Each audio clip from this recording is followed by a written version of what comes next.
wabarakatuh. Alhamdulillah wassalatu wassalamu ala Rasulillah.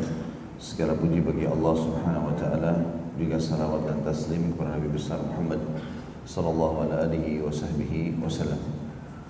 Pertama-tama tentu saya mohon maaf Bapak Ibu sekalian kena telat, tapi insyaallah menunggu di majelis ini kita dicatat pahala oleh Allah Subhanahu wa taala. Masih membahas kitab Tazkirah dan kita masuk ke judul baru, suasana kehidupan di alam kubur. Namun sebelum saya lebih jauh lagi membahas, kembali saya mengingatkan bahasan kita dalam kitab Tazkirah ini ditulis oleh Imam Qurtubi. Dan memang keadaan para ulama kalau kita rentet secara histori dari zaman dulu, misal kalau kita langsung saja masuk ke 4 imam, Imam Malik, Imam Abu Hanifah, Imam Syafi'i dan Imam Ahmad yang sangat masyhur, 4 imam madhab, maka kita akan lihat ada di antara mereka dan ulama-ulama lain juga umumnya seperti itu, yang menonjol di bidang tertentu tapi tidak menonjol di bidang yang lainnya. Contoh misalnya Abu Hanifah rahimahullah, salah satu ulama madhab yang masyhur, beliau menonjol sekali dalam ilmu fikih, masalah hukum-hukum, tapi beliau tidak menonjol di ilmu hadis. Tidak ada tulisan Abu Hanifah rahimahullah tentang masalah hadis. Bahkan tidak ada hadis yang diriwayatkan oleh beliau. Sementara Imam Malik yang hidup sezaman dengan dia kurang lebih, Abu Hanifah meninggal tahun 150 Hijriah, Imam Malik 179 Hijriah. Imam Malik rahimahullah menonjol di ilmu fikih, menonjol di ilmu hadis. Maka beliau punya kitab namanya Muwatta. Ya, kitab Muwatta jadi rujukan ilmu hadis. Begitu juga dengan Imam Syafi'i rahimahullah, masyhur dalam masalah fikih, tapi beliau tidak menonjol di ilmu hadis. Bukan berarti tidak tahu ya, tahu tapi bukan orang yang menonjol sebagaimana menonjolnya yang lain. Imam Ahmad terbalik lagi, mirip dengan Imam Malik, menonjol di ilmu fikih, menonjol juga di ilmu hadis. Sampai Imam Syafi'i rahimahullah berkata kepada Imam Ahmad, "Hai Ahmad, engkau lebih mengetahui tentang ilmu hadis daripada kami, maka kalau sampai kepadamu hadis-hadis yang sahih, sampaikanlah kepada kami." Berarti kita memang ada ulama-ulama yang menonjol di bidang-bidang tertentu. Ya. Ulama bisa menguasai bidang-bidang yang banyak, apapun sifatnya dalam agama, tapi tidak menonjol di situ, artinya betul-betul mendalaminya, kecuali beberapa materi. Dan ini juga terjadi sebenarnya di kalangan para sahabat ridwanullahi alaihim. Kalau kita rentet lebih jauh lagi sebelumnya, siapa yang tidak kenal Abu Bakar sama Umar, Uthman, Ali radhiyallahu anhum ajma'in, khulafaur rasyidin. Tapi kalau kita rentet hadis yang diriwayatkan oleh 4 sahabat ini sedikit sekali. Kalau kita lihat kedudukan dan kedekatan mereka dengan Nabi SAW, yang 2 mertua Nabi, yang 2 anak mantu Nabi SAW dan terkenal dijamin masuk surga, semestinya banyak sekali hadis yang diriwayatkan. Tapi yang kita lihat menonjol Abdullah bin Mas'ud, Abdullah bin Umar, Abdullah bin Abbas, Anas bin Malik. Jadi memang di kalangan sahabat itu ada sahabat bahkan tidak meriwayatkan hadis sama sekali. Bukan berarti mereka tidak tahu, mereka tahu tapi tidak menonjol di situ. Ya. Maka ini yang perlu kita rentetkan atau kita jelaskan dulu. Kenapa? Kenapa saya sampaikan ini Bapak Ibu sekalian? Agar kita faham, seperti Imam Qurtubi rahimahullah yang sedang kita bahas buku beliau ini, beliau menonjol sekali dalam ilmu tafsir. Tafsirnya luar biasa, namanya tafsir Qurtubi. Ilmunya sangat luas dan diakui, namanya Tafsirul Ahkam. Jadi Al-Jami' li Ahkam Al-Quran judulnya, gabungan hukum-hukum Al-Quran. Jadi beliau menggabungkan antara tafsir dengan fikih. Dan itu kalau kita baca misalnya dituliskan oleh beliau satu ayat, lalu di bawah dikatakan dari ayat ini ada 8 masalah, ada 10 permasalahan fikih, ada 20 masalah fikih. Lalu beliau rincikan satu persatu, itu ciri khasnya. Tetapi Imam Qurtubi rahimahullah tidak menonjol dalam ilmu hadis. Jadi beliau tidak menonjol ilmu hadis. Dan salah satu buku yang beliau tulis tentang masalah akhirat ini masyhur sekali bukunya. Tetapi karena beliau tidak menonjol dalam ilmu hadis, cukup banyak hadis yang kita temukan nanti yang setelah ditelusuri oleh para ulama ternyata hadisnya lemah. Bahkan ada di antaranya hadis maudhu. Ya. Tapi sekali lagi ini bukan berarti aib buat beliau. Kecuali kalau beliau sengaja memuat itu sementara beliau tahu itu maudhu atau itu dhaif. Lalu kok bisa Ustaz sekarang banyak ulama seperti penulis atau pentahkik buku ini. Buku ini ada pentahkiknya ya. Tahkik artinya orang yang menelusuri khusus ayat-ayat Al-Quran dan hadis-hadis Nabi yang ada di buku ini. Beliaulah yang akhirnya menulis footnote di bawah ini. Hadis ini lemah, hadis ini sahih. Ya. Ini pentahqiq ini yang hidup di zaman sekarang tentu lebih mudah untuk menelusuri buku. Sekarang kita bisa ada salah satu aplikasi yang sangat menarik namanya Maktabah Syamilah. Hampir semua dai tahu masalah ini. Kalau mereka berbahasa Arab pasti mereka tahu buku ini. Jadi biasanya dulu di zaman beberapa tahun yang lalu dalam bentuk DVD. Sekarang sudah masuk ke masalah aplikasi. Dalam satu DVD atau satu aplikasi itu ada ribuan kitab dalamnya. Hampir semua buku hadis ada, hampir semua buku fikih ada, semua mazhab ada. 4 mazhab itu semuanya ada. Saya punya, itu ribuan kitab dalamnya. Jadi kita cuma pasang di laptop saja, bisa baca semua buku.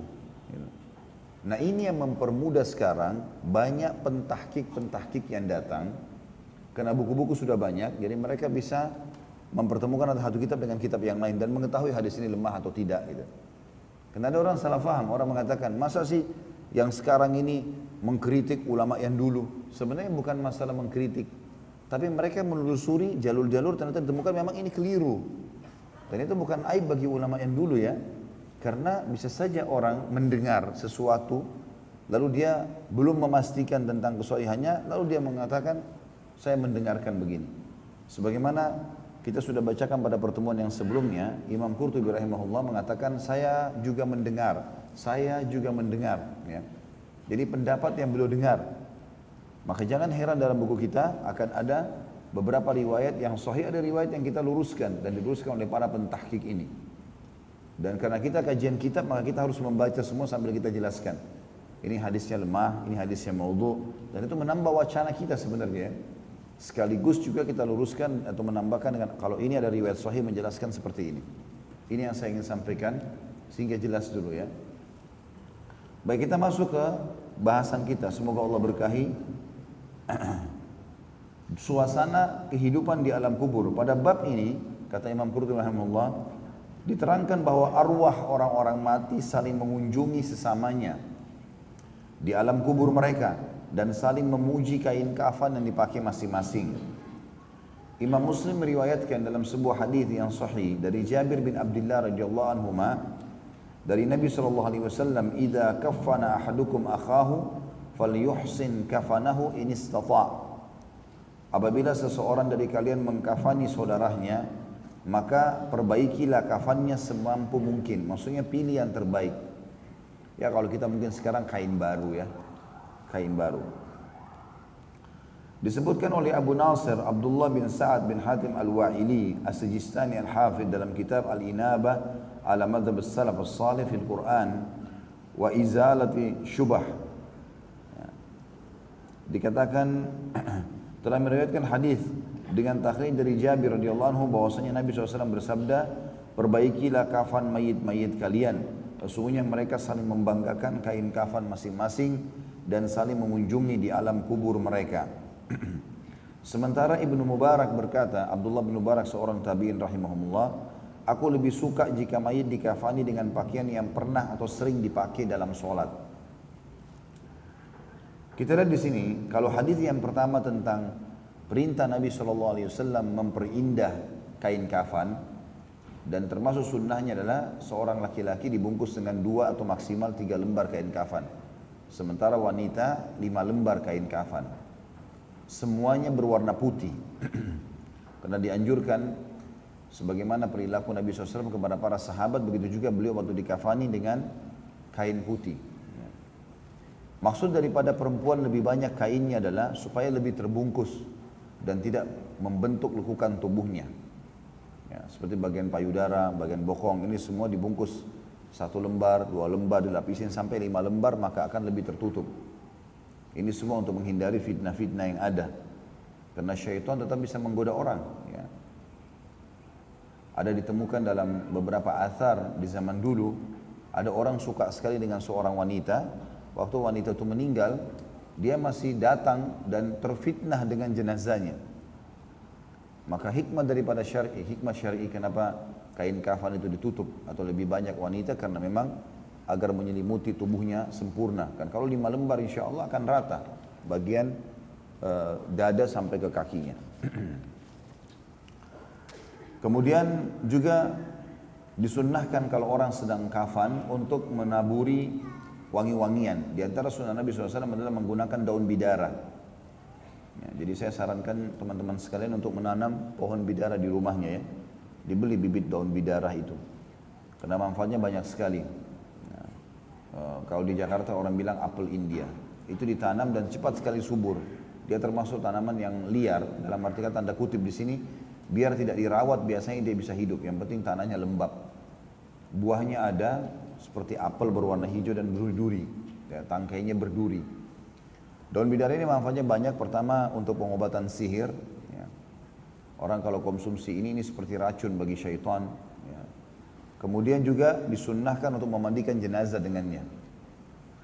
Maka ini termasuk sunnah. Kalau mau dicampurkan dengan yang lainnya, wangi-wangian, apa saja, air wangi itu semua juga sunnah Nabi SAW. Intinya diwangikan, ya, jenazah itu dibersihkan maksimal, kemudian diwangikan. Sebagian ulama mengatakan yang dianjurkan untuk diberikan wangi-wangian bukan kafannya tetapi orangnya, jenazahnya, bagian dalam. Ya. Makanya kain kafan tidak perlu diletakkan wangi-wangian tersebut. Ini yang diambil semua dari makna hadis Nabi SAW, yang hadis Muslim tadi, apabila seseorang dari kalian ingin mengkafani saudaranya maka maksimalkanlah dalam memperbaikinya atau menghiasinya, ya, memberikan yang terbaik. Sementara riwayat yang kedua tadi yang disebutkan di sini tentang sabda Nabi SAW, perbaikilah kafan mayit-mayit kalian. Sesungguhnya mereka saling membanggakan kain kafan masing-masing dan saling mengunjungi di alam kubur mereka. Ada footnote di bawah nomor 2 dikatakan isnadnya lemah atau dhaif. Tapi hadis ini sendiri sahih tanpa ada kalimat yatabahawna atau mereka saling berbangga. Ada riwayat sahih diriwayatkan oleh Ibnu Abi Dunya dalam Al-Manamat di halaman 162 dengan isnad hasan dari Abu Qatadah radhiyallahu anhu, dan Albani rahimahullah menyebutkan hadis ini dalam Sahihul Jami' nomor 845 dari Anas radhiyallahu anhu dengan tambahan sungguhnya mereka dibangkitkan dengan kain kafan mereka. Menurut Al-Khattabi, sebagian ulama mengatakan barangkali yang dimaksud bahwa mereka dibangkitkan dalam keadaan berkain kafan dan dikumpulkan dalam keadaan tanpa alas kaki, telanjang dan tidak berkhitan. Adapun maksud dari hadis Nabi SAW, perbaikilah kain kafan jenazah kalian, artinya hendaklah kain itu berlebih. Maksudnya dilebihkan kainnya supaya mudah untuk diikat bagian kaki dan bagian kepalanya, dan putih juga bersih. Adapun bermewah-mewahan dalam menggunakan kain kafan adalah tindakan berlebihan yang dilarang dalam agama. Maksudnya kita pilihkan kain kafan yang bersih, yang bagus, kainnya juga bagus, tapi jangan berlebihan. Seperti misalnya dibelikan kain yang harganya sekian ratus juta, misalnya. Ya, tidak diperlukan untuk itu. Lebih baik dijadikan sebagai sedekah buat jenazah, buat si mayit. Tapi juga tidak membeli kain yang sangat murah dan kasar, ya, hanya kena menganggap ini jenazah nggak ada masalah, enggak. Tapi kita pilih juga yang baik. Ya. Nabi SAW dikafani dengan kain yang terbaik berwarna putih dari negeri Yaman pada saat beliau meninggal, alaihi salatu wassalam. Jadi hadis kedua ini disebutkan sampai potongan sabda Nabi SAW, perbaikilah kafan mayit-mayit kalian. Ini adalah hadis yang sahih. Sampai sini ada riwayat lain. Tapi potongan yang mengatakan karena mereka saling berbangga dengan kain kafan masing-masing dan saling mengunjungi di alam kubur mereka, ini yang dilemahkan oleh para ulama. Ya, jadi masalah membanggakan ini yang didhaifkan oleh para ulama. Baik, ini berarti berhubungan dengan subjuhur bahasan ini atau bab ini sudah selesai. Maksudnya adalah kafan dianjurkan berikan yang terbaik, itu intinya. Dan kain kafan ini dianjurkan juga untuk tidak berjahit, ya. Kain biasa tidak berjahit dan dilipatkan ke badan si mayit. Itulah yang dicontohkan oleh Nabi SAW. Kecuali para syuhada, maka mereka dikafan dengan pakaian mereka. Jadi dengan baju mereka sendiri, mereka dikubur dengan itu. Karena Nabi SAW menunjuk para syuhada Badar dan Uhud untuk dikubur dengan baju-baju mereka. Itu yang ada. Hanya saja kalau baju mereka tidak menutupi badan mereka atau tidak ada yang cukup untuk menutupi kepala mereka, maka dianjurkan bajunya dinaikkan menutupi kepala dan sisa dari kakinya yang ditutup dengan daun-daunan atau benda-benda atau kain yang lain. Sebagaimana dilakukan oleh Nabi SAW kepada sahabat Nabi Mus'ab bin Umair radhiyallahu anhu pada saat mati syahid di perang Uhud. Waktu beliau mau dikubur, bajunya pendek, pundak hanya sampai setengah betis. Maka bagian betis dan bagian kepala kelihatan. Untuk menutupi semua nggak bisa. Maka Nabi SAW suruh ditarik bajunya naik ke atas sehingga kepala yang tertutup dan sisa kakinya ditutup dengan daun-daun. Kemudian barulah dikubur. Itu yang disebutkan dalam riwayat. Kita masuk ke judul yang lain, yaitu mempercepat penguburan jenazah. Ini termasuk sunnah Nabi SAW. Ya. Sebagaimana ada hadis sahih berbunyi, ikramul mayyit dafnuhu. Menghormati jenazah adalah segera memakamkannya. Jadi sangat dianjurkan untuk tidak menunda itu. Meninggal pada saat itu, diurus, dimandikan, kemudian dikuburkan. Masalah kasus ada kerabatnya yang belum lihat dia, ada anaknya belum ketemu dari luar negeri harus ditunggu. Ini semua melanggar sunnah Nabi SAW. Ya. Kalau memang orang tuanya lagi sakit, dia datang lihat. Ataupun misalnya dia tidak sempat lihat pun, dia bisa ziarah kuburnya. Karena syariat kita sudah mengajarkan bagaimana caranya bermuamalah dengan orang yang sudah meninggal. Yang jadi target adalah hadis Nabi SAW. Kalau anak Adam meninggal dunia, terputus sumber pahalanya kecuali dari 3 sumber. Sedekah jariyah, ilmu bermanfaat, atau anak saleh mendoakan. Udah, orang yang ditinggal langsung lakukan 3 poin ini. Perbanyak sedekah jariyah buat dia, buat si mayit kalau memang dia sayang sama orang tuanya, anaknya atau siapa saja yang tidak sempat dia lihat jenazahnya pun tidak ada masalah. Apalagi seorang mukmin tahu dan sangat yakin dia akan bertemu lagi dengan si mayit. Karena semuanya orang menuju kepada alam abadi akhirat. Itu keyakinan kita, rukun iman kita yang kelima. Maka berarti orang yang meninggal bukan hilang, tapi dia lebih mendahului saja kita menuju ke akhirat. Maka dengan ini kita harus yakin, dan memang harus diyakini oleh setiap muslim, kalau kita akan bertemu dengan dia. Tidak mungkin tidak. Asal tiketnya sama, iman dan amal saleh, insya Allah akan bersama di surga. Itu sudah jelas. Bahkan orang muslim pun yang meninggal dalam kondisi banyak dosanya, asal dia bukan kafir, tetap akan masuk surga. Tetap akan ketemu dengan kerabatnya, tetapi dia melalui neraka dulu untuk disiksa. Ya. Jadi sudah jelas, tidak perlu kita berlebihan dalam bersedih pada saat itu ya. Boleh kita meneteskan air mata, merasa kehilangan sebagaimana Nabi SAW menangis pada saat meninggalnya Ibrahim, anaknya alaihissalam, dan juga cucunya Umamah. Waktu sahabat tanya, ya Rasulullah, apakah Anda menangis? Kata Nabi SAW, iya. Ini rahmat yang Allah masukkan dalam hati hamba-hambanya. Lalu beliau berkata, wahai Ibrahim, kami sedih dengan kehilangan kamu. Ya, hati kami bisa luluh, tapi lisan kami tidak akan mengucapkan kecuali yang diridhoi oleh Tuhan kami. Tidak mungkin kami lakukan kata-kata yang kenapa dia mati, kenapa begini, memprotes keputusan Allah. Enggak, kita tidak akan lakukan itu. Jadi kita akan menerima ini sebagai keputusan Allah. Jadi orang muslim harus berpikir ada masalah, solusinya apa. Bukan lagi menanyakan kenapa terjadi. Dia harus ambil hikmah. Kita bangun tidur sakit. Sekarang kalau kita mau tidur sakit, pointernya adalah, poinnya di situ, kita sedang dicoba sama Allah. Maka solusinya sabar. Terima itu keputusan Allah, lalu ikhtiar cari jalan keluar. Bukan lagi tanya, kenapa bisa saya sakit. Kalau ada ditemukan sebabnya, itu jadi sebab saja. Ya. Tapi hikmah Allah sudah terjadi. Sama dengan kalau orang mati. Kenapa dia bisa mati? Apa gunanya kita bertanya? Memang sudah saatnya ajalnya datang. Jadi yang terjadi adalah kalau seorang muslim menghadapi masalah, dia pikirkan 6 huruf. Solusi. Apa saja yang sedang terjadi, pikirkan langsung solusinya. Kata Nabi SAW, kalau terjadi sesuatu pada kalian, sudah terjadi, katakan qaddarallahu wa ma syaa fa'al. Allah menakdirkan sesuatu dan Allah kerjakan apa yang dia inginkan. Allah lakukan apa yang dia inginkan. Lalu kemudian kita mengucapkan kalimat, kata Nabi SAW, dan jangan kalian ucapkan lau atau kalau seandainya, karena itu membuka pintu syaitan. Itu orang lebih gambarannya seperti itu. Jadi kalau ada jenazah teman-teman sekalian, kita harusnya termasuk ibadah untuk kita, pahala dan penghormatan buat si mayit segerakan. Ya. Sampai di beberapa tempat, kalau orang-orang yang sudah faham, keluarganya sudah faham sunnah Nabi SAW ini, maka mereka biar malam hari meninggal dikubur pada malam hari itu. Kecuali memang keadaan tertentu ya, hujan lebat, gelap, nggak kelihatan, segala macam itu lain. Nabi SAW pernah mengubur di tengah malam seorang sahabat yang bernama Abdullah meninggal di tengah jalan pada saat itu. Waktu pulang dari perang Tabuk menuju ke Madinah, meninggallah sahabat tersebut. Maka Nabi SAW menguburnya.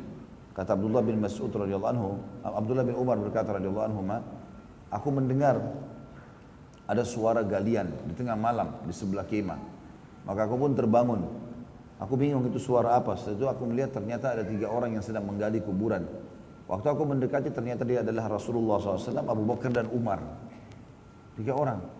Lalu Nabi kata Abdullah bin Umar, lalu aku melihat mereka mengubur Abdullah, sahabat yang lain itu. Dikubur. Lalu Nabi SAW menurunkan sendiri dengan tangan beliau yang mulia di yang lahat, lalu mengatakan, ya Allah, aku sudah ridho padanya, ridhohilah dia. Maka kata Abdullah bin Umar, aku berharap jadi jenazah itu pada saat itu. Apalagi yang lebih mulia dibandingkan Nabi SAW sendiri yang menguburnya. Tapi saksi bahasan Nabi menguburnya di malam hari, gitu kan? Di malam hari. Jadi jangan kita yang hidup ini terbawa dengan perasaan kasihan, biarkan dulu. Dianya sendiri sudah nggak mau tinggal bersama kita. Nanti akan kita bahas hadisnya ya. Si mayit itu sudah tidak berharap lagi bersama kita di dunia. Dia sudah pindah di dimensi waktu, di alam yang berbeda. Maka dengarkan baik-baik apa yang disampaikan di sini. Mempercepat penguburan jenazah di dunia. Pada bab ini dibahas tentang perintah mengubur jenazah dengan segera. Dan bahwa mayit juga berbicara. Imam Bukhari meriwayatkan dari Abu Sa'id al-Khudri radhiyallahu anhu bahwa Nabi SAW bersabda, apabila jenazah telah dibaringkan lalu diangkut atau diangkat oleh beberapa orang di atas leher atau pundak mereka, maka jika ia orang soleh atau dia orang soleh, dia akan berkata, percepatlah aku. Dan jika dia bukan orang soleh, maka dia berkata, celakalah jasadku, mau kalian bawa kemana dia? Suaranya terdengar oleh makhluk apa saja selain manusia. Padahal andaikan manusia mendengar, niscaya mereka akan jatuh pingsan. Hadis ini riwayat Bukhari nomor 1314. Hadis ini tentu menjelaskan kepada kita teman-teman tentang pentingnya menyegerakan jenazah. Enggak boleh tunda-tunda. Dan dia sendiri minta si mayit percepatlah. Ya. Jadi kalau dia punya anak 9 orang, 10 orang harus ditunggu semuanya datang. Nah, jenazah harus ditaruh selama 3 hari. Ini bukan tradisi kaum muslimin. Kalau yang mengatakan, Ustaz, kan Rasulullah sendiri tertunda. Beda kasusnya, ulama jelaskan. Nabi SAW pada saat meninggal, betul-betul membuat sahabat pun pada saat itu shock. Mereka kaget. Dan mereka masih bingung harus melakukan apa. Umumnya sahabat begitu. Satu-satunya sahabat dalam buku-buku sejarah dikatakan yang tidak panik itu pun tetap sedih, Abu Bakar. Umar bin Khattab yang kita kenal dengan keimanannya, itu menghenuskan pedang di dekat mimbar Nabi SAW sambil mengatakan, siapa yang mengatakan Muhammad telah mati, aku penggal lehernya. Umar bin Khattab pun panik pada saat itu. Jadi sahabat semua panik. Maka pada saat Nabi SAW meninggal, beda kasusnya, memang agak terlambat. Karena sahabat bingung, gitu kan. Lalu kemudian pada saat dimandikan pun jenazah Nabi SAW, nanti kita atau di bahasan sirah saya jelaskan masalah bagaimana prosesi kematian Nabi SAW itu. Itu sampai pada saat mereka sudah memandikan pun mereka bingung. Nabi SAW dikafani dengan kain kafan atau dikafani dengan bajunya sendiri. Kalau orang mati syahid dimasukkan di kuburan dengan bajunya, bagaimana dengan Nabi SAW? Baju beliau mulia, gitu kan? Seperti itulah. Terus kemudian juga dikubur di mana nih? Dikubur di situ kah? Dikubur di kuburan Baqi kah? Maka sahabat masih bimbang dengan hukum pada saat itu. Sampai ada beberapa riwayat menjelaskan pada saat itu mereka tertidur dan mereka samar mendengarkan suara kalau Rasulullah SAW dikafani dengan kain kafan dan dikubur di tempat meninggalnya. Barulah sahabat melakukan perbuatan tersebut. Jadi memang berbeda. Ini bukan ditarik dalam kasus hukum yang kita ada sekarang, gitu kan? Yang kita tarik hukum sekarang adalah yang Rasulullah SAW contohkan selama beliau hidup. Kasusnya beliau menyegerakan jenazah, ya. Dan itu penghormatan buat jenazah sekaligus ibadah buat kita. Ini juga dimaksud. Kemudian perkataan mayit di sini mengatakan percepatlah aku. Pernah terjadi ada seorang sahabat meninggal, tapi setelah Nabi SAW meninggal. Saya lupa subhanallah nama sahabat yang meninggal ini. Kemudian mulailah, karena dia punya banyak orang kaya, sahabat ini. Setelah Nabi SAW meninggal, ada banyak dayang-dayangnya, ada banyak pengikutnya, gitu kan. Lalu mengantar mereka, lalu mereka saling mengatakan, pelan-pelanlah, semoga Allah merahmati kalian. Ada satu sahabat Nabi namanya Abu Bakar radhiyallahu anhu. Abu Bakar ini seorang ulama sahabat. Dia lihat jenazah lagi diantar, tapi orang seperti jalan santai kayak orang merayap. Ya. Maka Abu Bakar langsung mengejar dengan keledainya lalu mengatakan, demi Allah bukan begini di zaman Nabi SAW. Kami mengantar jenazah seperti kami sedang berlomba lari. Cepat sekali membawa jenazah. Jadi bukan cuma sekedar segera memandikan, mengkafani, mengantarnya pun harus cepat. Memang sudah begitu. Itu yang disebutkan dalam riwayat. Jadi nggak boleh berlamban-lamban ini. Kalau ini saja disuruh cepat, bagaimana dengan jenazah yang ditaruh dalam rumah sampai berhari-hari hanya karena menunggu kerabatnya, hanya karena ini dan itu. Ini semua adalah melanggar ya hukum-hukum syar'i. Begitu pula dengan orang yang sudah meninggal kafir atau fasik. Dia juga mau segera pergi, tapi dia hanya menyesali, mau kemana jasadku dibawa. Dia sudah tahu kemana arahnya, ke kuburan, akan ada siksaan yang menunggu di sana. Gitu kan?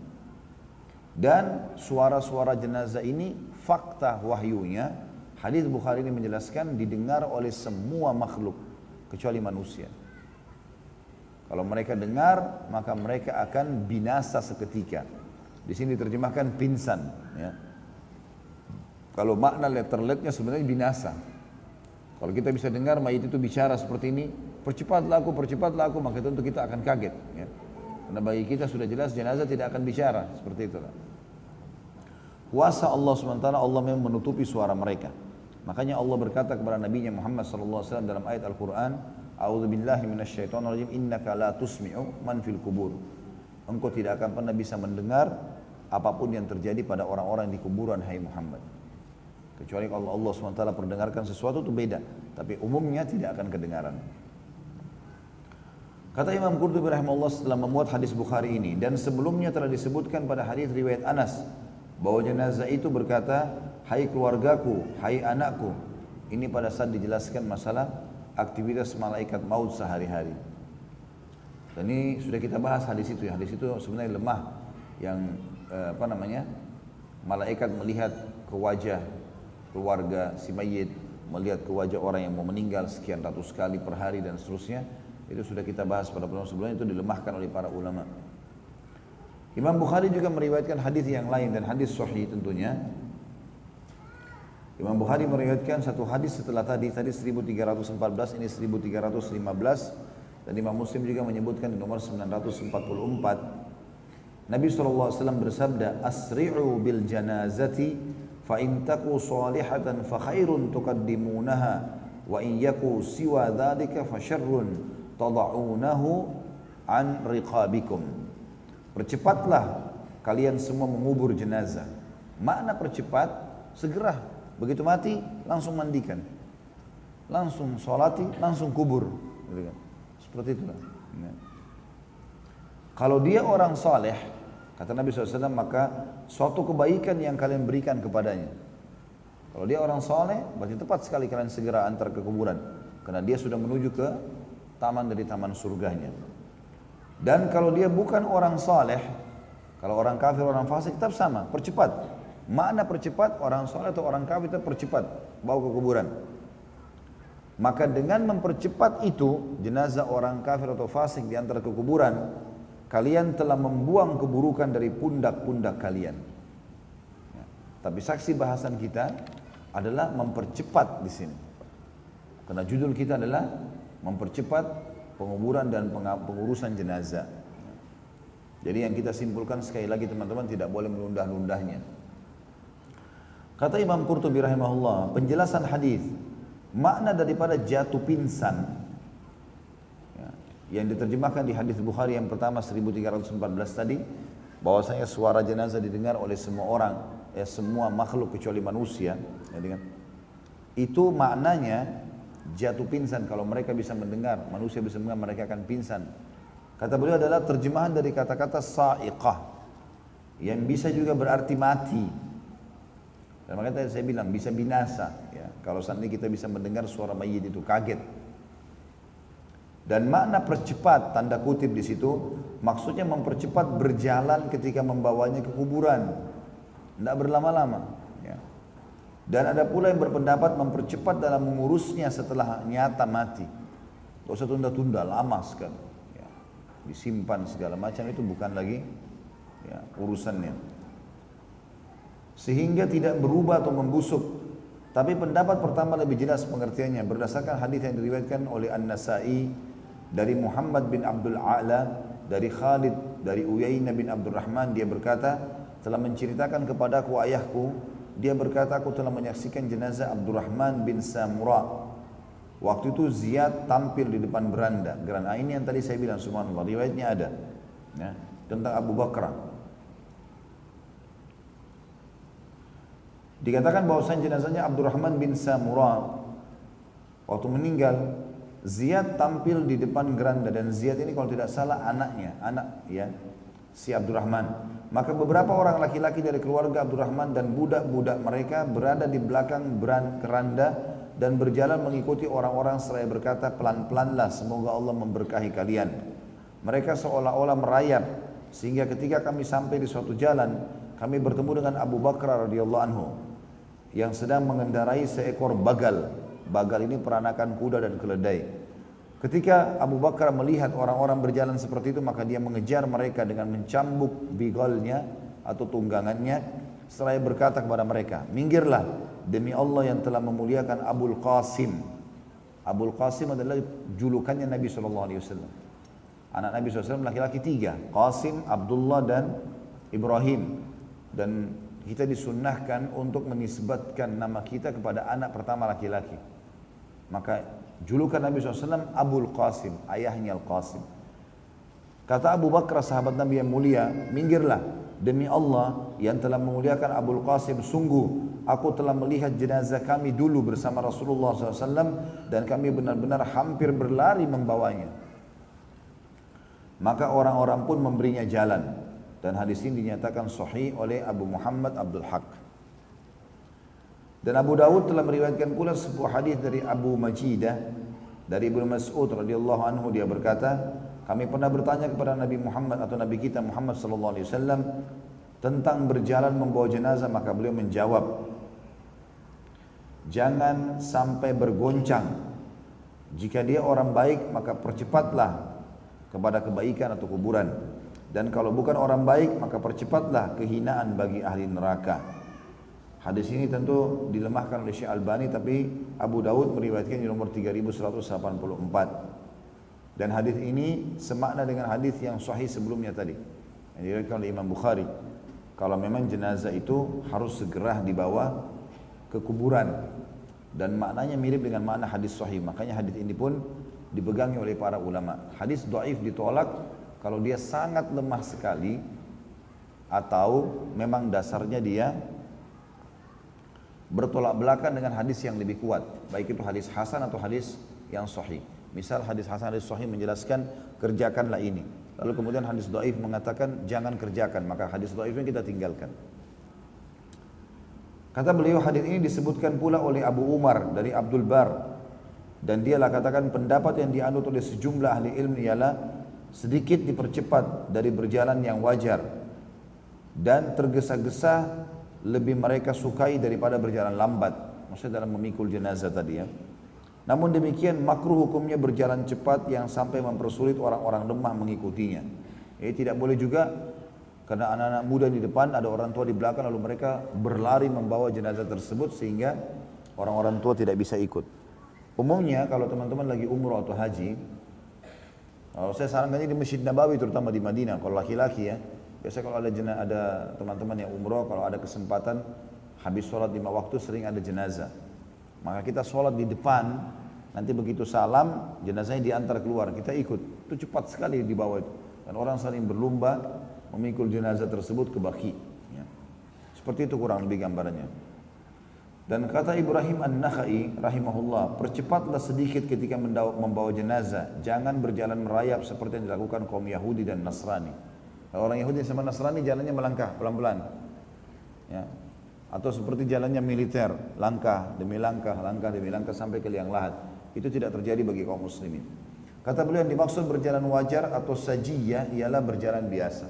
Maksudnya kita lebih cepat daripada jalan biasa dan tidak juga terlalu berlari yang akhirnya seperti orang yang berlomba lari ya. Jadi di antara keduanya. Itu yang dimaksud dengan pernyataan tadi. Terakhir teman-teman sekalian, kita akan bahas sub bahasannya, judul yang membahas masalah membentangkan kain di atas lubang kubur ketika mengubur jenazah. Dikatakan oleh beliau di sini, Imam Qurtubi rahimahullah, Abu Hadab atau Abu Hadbah, Ibrahim bin Hadbah berkata, telah menceritakan kepada kami Anas bin Malik radhiyallahu anhu bahwa Rasulullah SAW pernah mengikuti jenazah. Setelah melakukan sholat atasnya, beliau meminta untuk diambilkan sepotong kain, lalu beliau membentangkannya di atas kuburnya seraya bersabda. Ini perhatikan baik-baik ya, kita belum menghukumi hadis. Hadis ini adalah hadis maudhu, bukan benar dari Nabi SAW ya. Nanti kita akan jelaskan itu. Yang bunyinya adalah, janganlah kalian melihat-lihat ke dalam kubur. Sesungguhnya jenazah itu amanah. Barangkali tali kafan terlepas, lalu seseorang melihat seekor ular hitam yang melilit leher mayit. Sesungguhnya jenazah itu amanah. Barang siapa atau barangkali mayit itu disuruh atau disiksa, lalu terdengar suara rantainya. Dikatakan di sini hadis ini maudhu. Ya. Putusan nomor 1, Abu Hadbah ini adalah pendusta. Sebagaimana telah kami terangkan di atas, dan hadis ini disebutkan oleh Ibnu Jauzi dalam Al-Mawdu'at. Dan sudah saya jelaskan tadi di awal pertemuan teman-teman, ini bukan aib bagi Imam Qurtubi karena beliau tidak sengaja masalah itu. Kita bersangka baik dengan ulama kita ini. Mungkin beliau menangkapnya kalau ini adalah sabda Nabi SAW tanpa mengetahui. Dan itu umum, bisa terjadi. Bisa terjadi pada setiap orang, bisa terjadi. Yang penting bukan dia tahu lalu dia sengaja menyebarkan. Abdul Razak telah menyebutkan dari Ibnu Juraij, dari Sya'bi, dari seseorang bahwasanya Sa'ad bin Malik berkata Nabi SAW pernah menyuruh ambilkan kafan. Lalu beliau menutupi lubang kubur ketika mengubur Sa'ad bin Mu'ad radhiyallahu anhu. Sa'ad bin Mu'ad, sahabat Nabi yang meninggal mati syahid setelah perang Khandaq. Kena panah di daerah dadanya, kemudian luka dan mengeluarkan darah beberapa hari. Kemudian beliau juga sempat berdoa, mengatakan, Ya Allah, kalau setelah hari ini tidak ada lagi pertemuan Nabi SAW dengan Quraisy, nggak ada peperangan langsung secara fisik, maka karuniakanlah aku mati syahid. Tapi kalau masih ada pertemuan dengan Quraisy, maka hidupkan dan panjangkanlah umurku. Akhirnya Allah SWT mengabulkan dan Sa'ad pun meninggal mati syahid. Dan Sa'ad bin Mu'adz ini yang kata Nabi SAW waktu dia meninggal, sungguh arsy-Nya Allah goncang dengan meninggalnya Sa'ad. Dan juga hadis Nabi SAW pada saat beliau diberikan baju bludru yang bagus sekali untuk musim dingin, mahal ya, dari wilayah Syam, maka para sahabat kagum pada saat itu. Lalu Nabi SAW mengatakan, apakah kalian kagum dengan baju ini? Sementara sapu tangannya Sa'ad bin Mu'adz di surga lebih bagus daripada ini. Baik, waktu Sa'ad meninggal radhiyallahu anhu, Nabi SAW sempat menutup dengan kain di daerah lubang kuburnya. Perawi berkata, kata Sa'ad, sesungguhnya Nabi SAW waktu itu turun ke kubur Sa'ad bin Mu'adz dan menutup lubang kubur dengan kain, dan aku termasuk orang yang memegang kain tersebut. Hadis ini disebutkan oleh sebagian ulama dengan sanadnya lemah, dan saya sudah kembali ke dua buku yang mentahqiq buku ini, dua-duanya menyebutkan tentang kelemahan riwayat ini. Maka sebagian ulama mengatakan ini sebaiknya tidak diamalkan. Apa ini maksud dengan meletakkan kain? Jenazah pada saat sudah turun, gitu kan, dimasukkan ke liang lahat, ditutup lagi dengan kain. Itu maksudnya. Ya. Tapi bukan berarti di sini sebagian orang memahami kalau sementara diturunkan jenazah ditutup dengan kain di area atasnya. Makna di sini adalah betul-betul ditutup jenazah itu dengan kain lagi di bagian bawah. Itu maknanya. Kalaupun riwayat ini disahihkan oleh orang. Tapi sebagian ulama mengatakan karena ini lemah maka tidak diamalkan dan dicukupkan dengan riwayat sahih yang menjelaskan Nabi SAW menurunkan jenazah para sahabat lalu menutupnya, membuat lahat. Lahat itu gali dulu ke dalam lalu kemudian dibuat lagi ke dalam. Ini dalamnya ini namanya lahat. Cukup untuk ukuran jenazah. Dimasukkan kemudian ditutup dengan potongan-potongan batu. Itu yang paling umum riwayat sahih menjelaskan masalah itu. Tapi kalau menutupnya lagi dengan kain ini masih lemah riwayatnya. Maka sebagian ulama mengatakan yang amannya ditinggalkan. Sebagian lagi mengamalkan ini.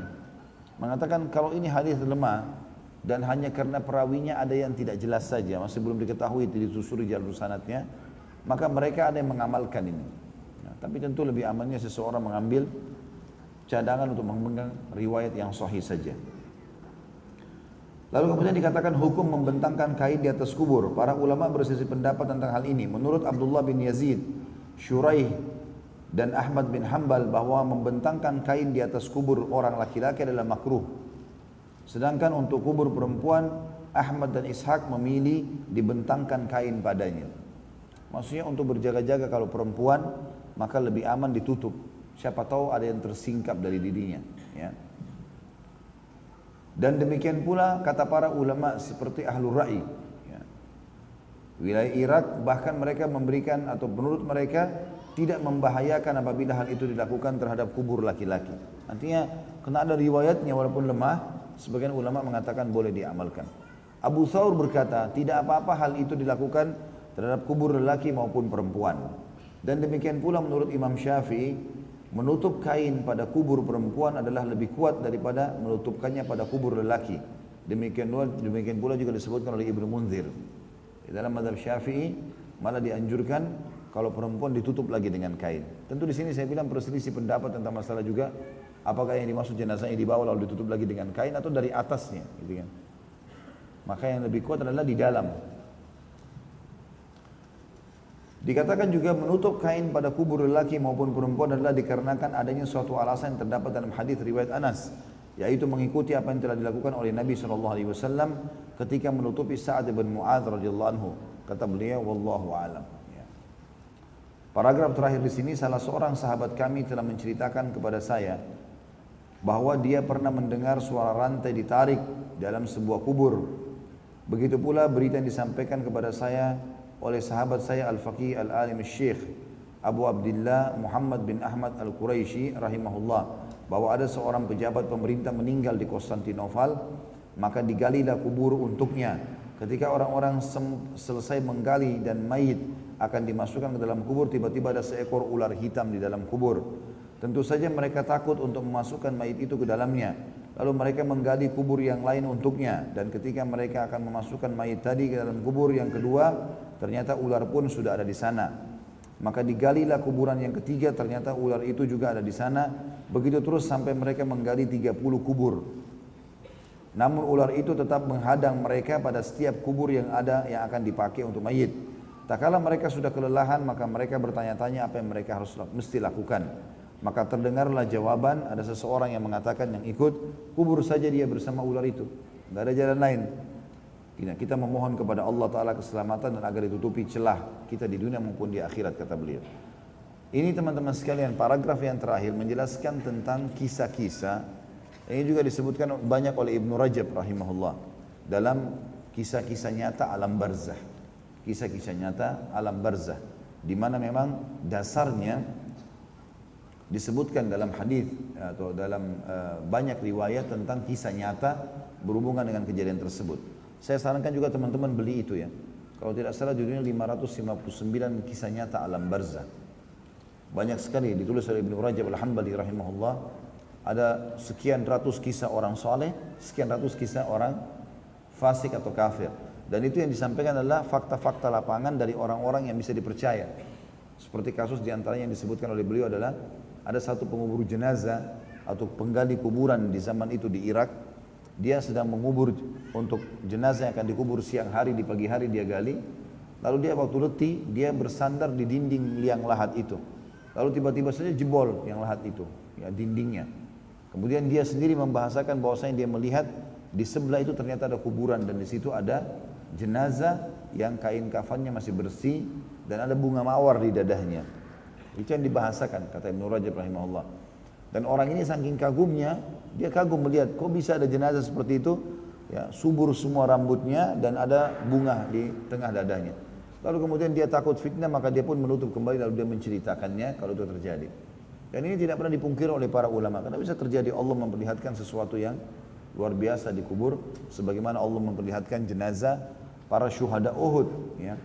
Di zaman Muawiyah radhiyallahu anhu, 46 tahun setelah kejadian Uhud itu, perang Uhud di tahun 3 Hijriah, 46 tahun setelah itu, kurang lebih di tahun 49, itu sempat digali kuburan beberapa sahabat. Riwayat lain mengatakan, atau kisah lain mengatakan banjir.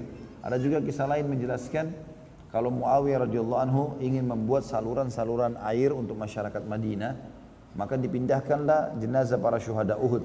Ditemukan jenazah mereka masih utuh dan para sahabat masih ada yang hidup di zaman itu, termasuk Muawiyah sendiri radhiyallahu anhu, dan mengenal mereka. Maka mengatakan ini adalah Hamzah, ini adalah Mus'ab, ditunjuk. dan ternyata masih utuh. Di antaranya Amr bin Jamuh radhiyallahu anhu dan Abdullah bin Haram, ya, di mana dia atau kedua jenazah ini memegang dadahnya yang sedang mengeluarkan darah, dan pada saat tangannya dipindahkan itu masih lentur sekali dan darahnya masih menetes. Kemudian waktu diangkat tangannya kembali lagi menutup lukanya itu. Dan jenazah Hamzah juga radhiyallahu anhu pada saat lagi diangkat dan mau digalikan kembali kuburan, maka kakinya atau jempol kakinya sempat kena cangkul, ya, yang untuk menggali tanah dan mengeluarkan darah. Padahal sudah 40 tahun sekian meninggal mereka. Ini ada bisa terjadi, itu fakta diperlihatkan oleh Allah Subhanahu wa taala. Tapi tentu tidak semuanya seperti ini, ya. Ada diperlihatkan begitu. Sama dengan kisah ini. Cukup banyak kisah yang diceritakan tentang orang-orang ini. Di antaranya yang dinukil seorang ulama salaf. Subhanallah, saya lupa nama orang ini. Ada seorang tabi'in masyhur. Dia pada saat selesai adiknya meninggal dunia, diangkat oleh Ibnu Rajab dalam buku beliau itu. Kemudian dia menangis-nangis, terisak-isak gitu. Maka kata murid-muridnya, kenapa anda menangis? Bukankah niyaha tidak boleh? Niyaha itu teriak-teriak, meratapi mayit, pukul-pukul dada. Dia bilang, saya tidak niyaha, tapi saya tidak bisa mengontrol tangisan saya ini. Kata mereka, kenapa? Dia bilang, tadi waktu kalian ikut mengantar adik saya ke kuburan dan kalian pergi, saya masih tinggal untuk mendoakannya. Beberapa saat kemudian saya mendengarkan suara jeritan dan itu saya tahu suara adik saya. Maka saya pun menggali kembali kuburannya, kata orang ini. Dan saya temukan di dada adik saya ada rantai api melekat, ya, di jenazahnya. Baru saja berapa menit dimasukkan. Lalu kemudian saya berusaha menarik rantai tersebut, maka lihatlah tangan saya, dibuka tangannya, kena luka bakar. Dan itu kisah nyata dinukil, ya. Dan cukup banyak kisah yang berhubungan dengan masalah ini tentunya. Dan ini adalah Allah SWT menunjukkan sebagian tanda-tanda ayatnya untuk memberikan kesadaran kepada kita kalau memang betul-betul ada kehidupan di alam barzah itu. Dan tidak boleh kita main-main soal ini tentunya teman-teman sekalian, ya. Betul-betul bisa menjadi seperti hadis Bukhari menjelaskan, kuburan bisa jadi taman dari taman surga atau lubang dari lubang neraka. Mungkin begitu saja, kita berdoa kepada Allah SWT semoga majelis kita diberkahi olehnya dan dijadikan sebagai tambahan amal kita pada hari kiamat. Semoga apa yang kita bahas ini bermanfaat buat kita dan menjadi tambahan untuk amal jariah kita, dan juga semoga seluruh amal yang pernah kita kerjakan, yang sedang kita kerjakan, yang juga akan kita kerjakan sampai menjelang ajal datang nanti diterima dengan pahala yang sempurna. Dan selalu kita berdoa agar seluruh dosa yang pernah kita kerjakan sekecil sampai sebesar apapun, sengaja tidak sengaja, samar ataupun nyata, semuanya diganti oleh Allah dengan kemahamurahnya menjadi pahala. Dan tidak pernah lupa kita doakan Indonesia menjadi negara yang aman, tentram, damai, seluruh umat Islam di bawah naungan ukhuwah Islamiyah, dan utang negara yang dilunasi oleh Allah dengan kemahamurahannya, dan juga diberikan pemimpin muslim yang adil yang kembali kepada Al-Quran dan Sunnah selama Indonesia jaya sampai menjelang hari kiamat insyaAllah. Dan semoga siapapun yang menginginkan keburukan bagi Islam, bagi muslimin, bagi Indonesia, semuanya dikembalikan di budaya mereka kepada diri mereka sendiri. Dan semoga juga Allah memberikan ketentraman dan kedamaian semua wilayah Islam di seluruh muka bumi ini. Dan selalu kita doakan saudara kita di Palestina, di Syria, di Yaman, di Irak, di Myanmar, di Ahsa, dimanapun mereka berada sedang tertindas. Semoga Allah ikhlaskan niat mereka, terima para syuhada mereka, mudahkan Islam di tangan mereka dan tangan kita semua, dan semoga Allah ikut sertakan kita bersama mereka di pahala, baik dengan doa, dengan harta, juga dengan jiwa kita. Dan semoga Allah dengan kemahmurahnya menyatukan kita semua yang hadir di masjid ini, yang ikuti acara kita live, dan yang juga mengulangi acara ini di surga Firdausnya tanpa hisab, ya, sebagaimana Allah kumpulkan kita mempelajari wahyu dan ilmu ini. Wa sallallahu nabiyana Muhammadin walhamdulillahi rabbil alamin. Subhanakallahumma bihamdika asyhadu an la ilaha illa anta astaghfiruka wa atubu ilaik. Wassalamualaikum warahmatullahi wabarakatuh.